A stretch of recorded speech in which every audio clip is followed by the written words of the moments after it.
I always say life has a quiet way of teaching patience. I'm 72 now, living in a sleepy town along the Oregon coast.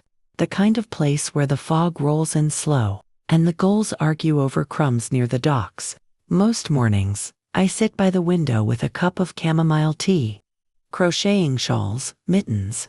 Sometimes those little hats that end up tucked away in drawers but never thrown out. My fingers ache a bit these days.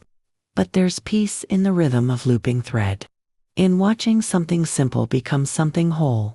You know, child, people always think life changes because of some big, dramatic event, like a death, a wedding, or a fight that tears families apart. But for me, it was something so simple, so ordinary, that it almost feels silly to say it out loud. My life changed the day I slipped in the bathroom and fell on the toilet seat. It was a cold morning. One of those mornings where your bones already ache before you even get out of bed. The sun hadn't fully risen yet, and I could hear the faint sound of the rooster from the neighbor's yard. My knees were hurting, like they always do, but I told myself I'd be fine. That's what we old women do. We tell ourselves we're fine, even when we're not. I remember walking to the bathroom with my shawl still wrapped around my shoulders. The tiles were colder than usual. I had been meaning to tell my son to fix that little water leakage near the sink. But you know how it is. I didn't want to bother anyone. I thought, I'll be careful. It's just a few drops. I bent slightly to turn on the tap, and in that moment, my foot slipped on the wet floor. It happened so fast, I didn't even have time to scream. My body twisted awkwardly, and I fell backward, landing hard against the toilet seat. The sound echoed in the small room, a dull thud, followed by the sharp pain that shot up my back like lightning. For a moment, I couldn't move. The world felt frozen. My breath came out in small, shaky gasps. I tried to sit up, but pain seared through my spine. I felt my hands trembling, and a wave of fear washed over me. I was alone in the house that morning. My daughter-in-law had gone to drop the kids off, and my son was at work. It wasn't the pain that scared me the most. It was the helplessness. The realization that I could be lying there, on that cold bathroom floor, 4 hours before anyone even noticed. I remember thinking, so this is what aging feels like, not just weakness in your bones, but the quiet fear of being forgotten when you need someone most. After a few minutes, I managed to pull myself up, using the sink for support. My back throbbed with every breath, but I didn't want anyone to worry. So I cleaned up the floor, straightened my shawl, and walked out slowly, pretending nothing happened. That's what old women do. We hide our pain because we don't want to be a burden. But that fall, it stayed with me, not just in my back, but in my heart. For days, I felt a strange stiffness, and sometimes, when I tried to bend or sit for too long, the pain would shoot up again. My son took me to the doctor, and he said I'd strained some muscles and possibly bruised a bone near my spine. I nodded and smiled, but deep inside, something else had cracked, not just my body, but my sense of independence. Before that fall, I used to think I was still young enough to do everything myself. I'd wake up early, sweep the porch, cook breakfast, and play with my grandchildren. I never asked for help. I thought asking was a sign of weakness, but after that day, everything felt different. Even small things, bending to tie my shoes, reaching for a pot on a high shelf, felt like challenges I had to calculate. And it wasn't just physical pain. There was a quiet sadness that crept in. I started realizing how fragile everything had become. My body, my routine, my confidence. Every sound in the house began to feel louder, every quiet moment heavier. Sometimes, when I sat alone with a cup of tea, I'd catch myself staring at my hands that once held babies, cooked meals, cleaned messes, and now they trembled slightly when I tried to pour sugar. That fall became a mirror. It showed me what I didn't want to see. Time was moving on, and I was slowing down. One evening, my granddaughter came to my room and found me sitting quietly. She asked, "Grandma, are you okay?" And I smiled and said, Yes, sweetheart. But she sat beside me and said, "You've been quiet lately."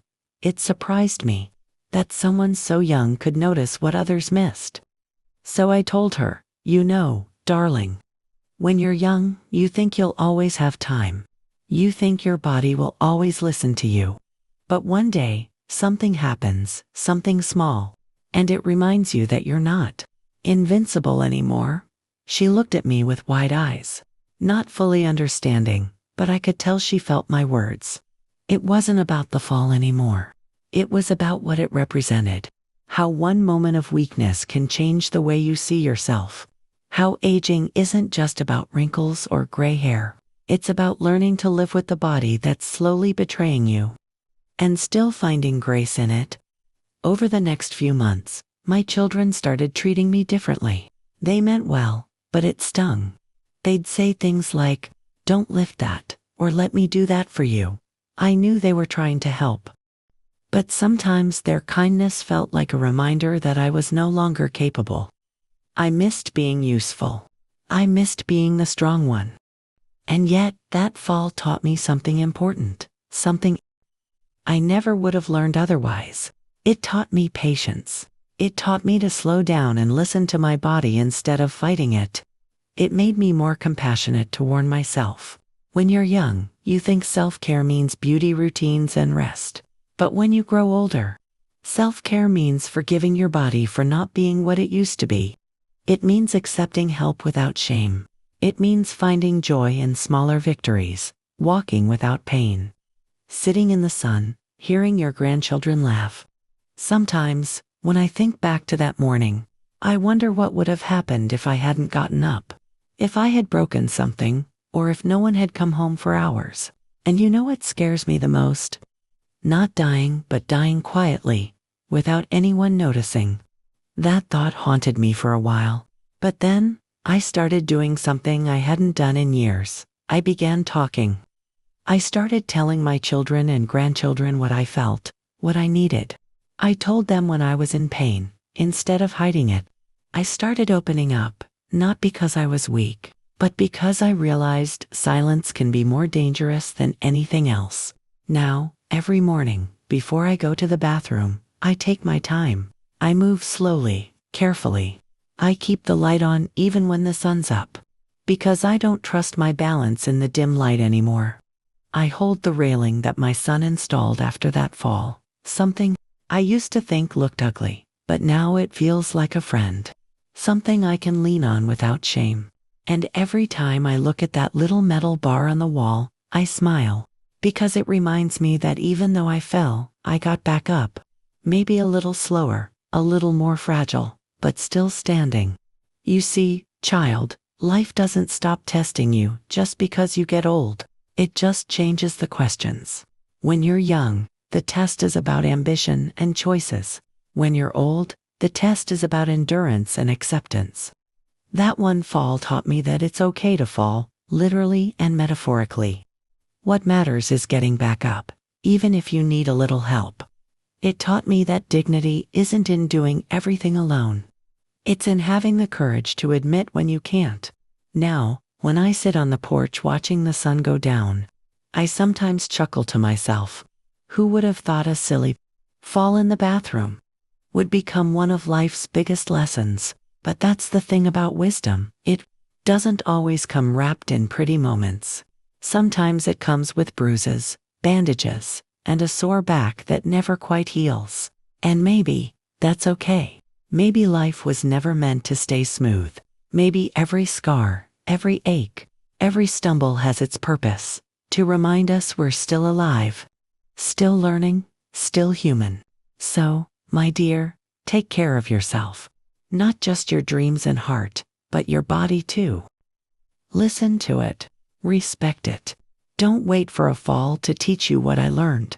Too late. That strength isn't in pretending you don't need help.